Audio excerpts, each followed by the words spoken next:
तो हाल ही में भारत के प्राइम मिनिस्टर नरेंद्र मोदी जी गए थे फ्रांस में 51st G7 समिट को अटेंड करने के लिए, जहां पर उन्होंने काफ़ी सारी कंट्रीज़ के साथ डील भी साइन की, जैसे कि France, United kingdom, USA, Germany, Italy and many more countries.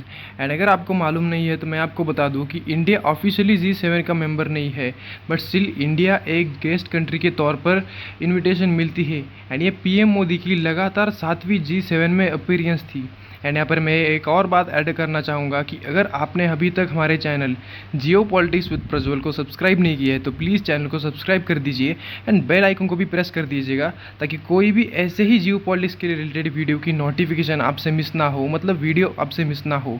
And आप सभी का स्वागत है एक और नई वीडियो में, जहाँ पर हम जानने वाले हैं कि G7 की समिट में इंडिया का क्या रोल था एंड हमने कौन से देश के साथ कितने और कौन सी डील साइन की है। तो जानने के लिए बने रहे वीडियो के एंड। तो सबसे पहले आप ये समझिए कि असल में G7 है क्या। तो G7 एक 7 देशों का संगठन है जो एक ही विचारधारा पे चलते हैं। एंड इस G7 में कौन सी कंट्रीज़ आती है, तो इसमें आती है USA, Canada, France, UK, Germany, Italy and सातवां आता है जापान। एंड ये सारे के सारे देश बहुत ज़्यादा डेवलप हैं एंड इनकी हर साल एक मीटिंग होती है अलग अलग देश में, अलग अलग देश हर साल इसे होस्ट करता है। एंड अगर आपको मालूम नहीं है तो मैं आपको बताना चाहूँगा कि 2014 से पहले रशिया भी इस G7 का पार्ट हुआ करता था। तब इसे G8 बुलाया करता था क्योंकि तब उसमें 8 देश थे। लेकिन जब से 2014 में रशिया ने क्रीमिया पर, मतलब यूक्रेन के क्रीमिया रीजन पर अटैक करके उसे कब्जा लिया, तब से रशिया को इसमें निकाल दिया एंड इवेंचुअली ये ग्रुप जाकर बना G7। एंड हर साल इस G7 की मीटिंग होती है, इसमें काफ़ी सारे गेस्ट कंट्रीज़ को बुलाया जाता है। तो इंडिया भी उसमें से ही एक है। जैसे G20 में भी बुलाते हैं, जैसे ब्रिक्स में भी बुलाते हैं गेस्ट कंट्रीज़ को, वैसे ही बुलाते हैं। एंड ये गेस्ट कंट्रीज़ कौन सी है, तो इसमें India, south Africa, Brazil, Indonesia, Saudi Arabia, Mexico and बहुत सी यूरोपियन कंट्रीज़ आती है।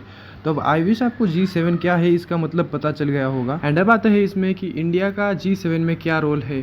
तो आप ऐसा समझिए कि पूरे ग्लोबल साउथ को रिप्रेजेंट करने के लिए इंडिया सबसे ज़्यादा इंपॉर्टेंट बन जाता है, क्योंकि साउथ में इंडिया ही सबसे बड़ा देश है with big economy, big population, one of the strongest military power.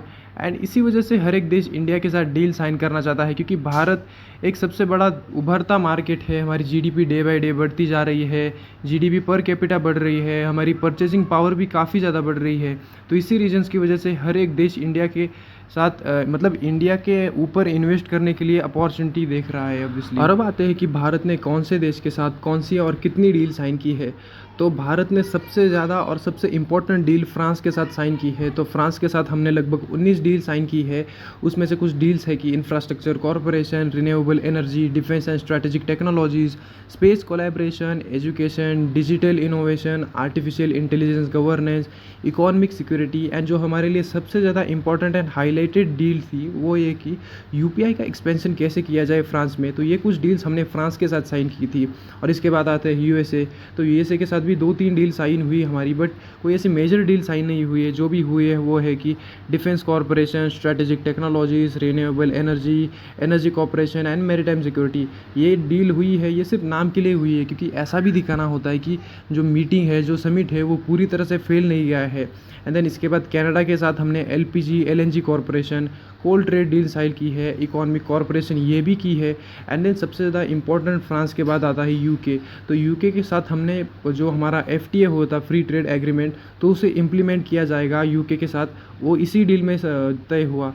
And जो हम बहुत दिनों से ट्राई कर रहे थे यूके एंड इंडिया दोनों मिलकर, बट अब इस समिट में वो डील भी साइन हो चुकी है। एंड ओवरऑल देखा जाए तो ये G7 समिट इंडिया के लिए काफ़ी ज़्यादा सक्सेसफुल एंड पॉजिटिव रहा, क्योंकि इसमें सबसे ज़्यादा हाईलाइटेड बात तो ये रही कि हमने खुद के यूपीआई को ज़्यादा एक्सपेंड किया all over the world. And हमारी ट्रेड डील भी इम्प्लीमेंट हुई यूके के साथ, जो कि हम काफ़ी दिनों से करना चाहते थे। एंड सबसे बड़ी बात तो ये रही मेरे लिए कि यूएसए के साथ कोई भी ज़्यादा बड़ी एंड मेजर डील साइन नहीं हुई। एंड आई वुड से कि ये एक काफ़ी क्लियर मैसेज था यूएसए, क्योंकि अगर आप मतलब डोनाल्ड ट्रम्प जैसे बुली करते हैं इंडिया को विदाउट एनी रीज़न, कुछ भी कहते रहते हैं, अगर ऐसा ही चलता रहा तो इंडिया भी इसका आंसर देगा एंड कॉरपोरेशन में से अपने हाथ पीछे हटा लेगा। एंड यहाँ पर मैं आपकी राय लेना चाहूँगा कि क्या इंडिया ने सही किया। जैसे हमने बाकी देशों के साथ डील साइन की, क्या वैसे हमें यूएसए के साथ भी साइन करनी चाहिए थी, या फिर जो भी किया वो सही किया। एंड आई विश आपको वीडियो पसंद आई होगी। अगर वीडियो पसंद आई है तो प्लीज़ वीडियो को लाइक कर दीजिए, चैनल को सब्सक्राइब करके बेल आइकन को भी प्रेस कर दीजिएगा, ताकि ऐसे ही जियो पॉलिटिक्स के रिलेटेड वीडियो हम लाते रहते हैं, ताकि वो वीडियो आपसे मिस ना हो।